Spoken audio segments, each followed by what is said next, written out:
कोण आणि कोणाचे प्रकार, कोणाचं वाचन किंवा कोण कशाला म्हणायचे. आता बघा मी एक आकृती काढली फळ्यावरती, हिला म्हणायचं कोण.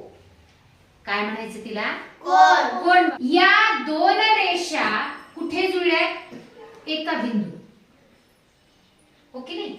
या एका बिंदूतून किती रेषा गेल्यात, किती किरण गेलेत? दोन रेषा जुळलेल्या दिसतात, इथे तयार होतो कोण. आता बघा मी इथं कोण काढलाय.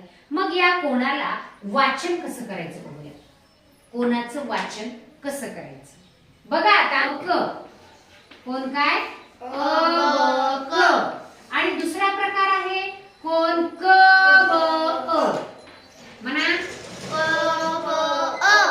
कोण क ब अ. कोणाला वाचन करताना किती प्रकारे करायचं? दोन. आणि कोणाचं चिन्ह दाखवताना असं दाखवायचं. कळलं?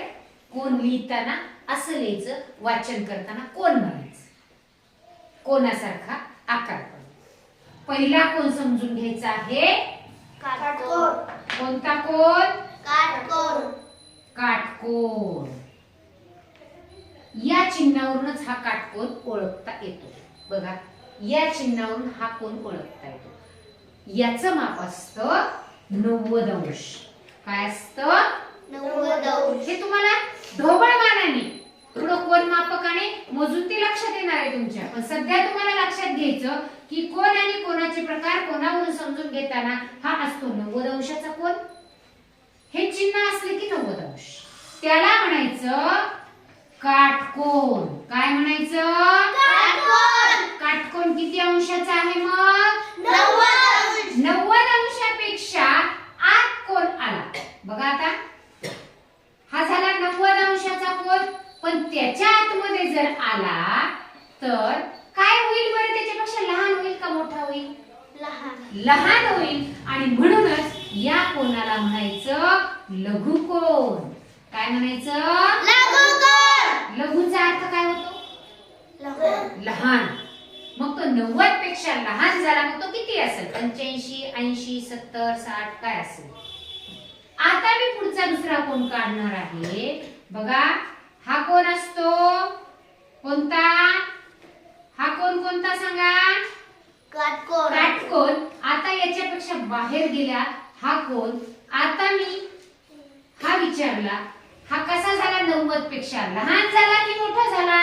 मोठा. मोठा झाला. म्हणूनच याला म्हणतात विशाल कोण. काय म्हणतात? विशाल कोन. विशाल म्हणजे काय? विशालचा अर्थ मोठा. मोठा. पण कोणापेक्षा? 90 90 अंशापेक्षा जो मोठा कोण आहे तो असतो विशाल कोण. कोणते प्रकार? 3 प्रकार. मग आता याला पण नाव असतात. इथं नाव दिलेलं असतं क ख ग. बघा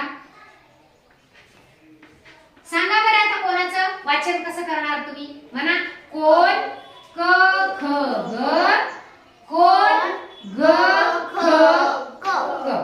छान. या कोणाला वाचन करा, मी नाव देते इथं य र आणि इथं नाव देते मी ल. चला या कोणाचं वाचन करा. कोण य र ल, कोण ल र य. या पद्धतीने याला मी नाव दिलं च छ ज. चला वाचा. या कोणाचं नाव सांगा. कोण च छ ज, कोण ज छ ज. म्हणजे कोणाचं किती प्रकारे वाचन करता येतं? 2 प्रकारे. कोणाचा सिंबल, कोणाचा चिन्ह या पद्धतीने लिहितात. या बिंदूला काय म्हणतात? शिरोबिंदू म्हणतात. बरोबर आहे. कोण कशाला म्हणायचं? ज्या ठिकाणी या 2 रेषा जुळलेल्या असतात त्याला म्हणायचं कोण. तुम्ही 90 अंशाचा कोणाला काय म्हणायचं पटपट? काटकोन. 90 अंशापेक्षा लहान लघुकोन, 90 अंशापेक्षा मोठा कोण? विशाल कोन. बघा कोणाचं वाचन किती प्रकारे करता येतं? 2. कोणाचे माप बघा. या विशाल कोणाचं माप एक तर 90 अंशापेक्षा काय असतं बघा? जास्त असतं. आता हे 90 पेक्षा जास्त गेलं की नाही, याला विशाल कोण म्हणायचं. आणि इथं आल्यानंतर हा आहे 180 असणारा कोन. हा कोण असतो 180 वाला. किती वाला? 180. मग ह्या विशाल कोनाचं माप असतं 90 अंशापेक्षा जास्त आणि इथपर्यंत 180 पेक्षा कमी. याच्या बाहेर नाही. लक्षात आलं? इथं अंशाचा कोन. हा कोन घड्याळात किती वाजता होत आहे? 9 वाजता एकदा होईल आणि 3 वाजता एकदा होईल.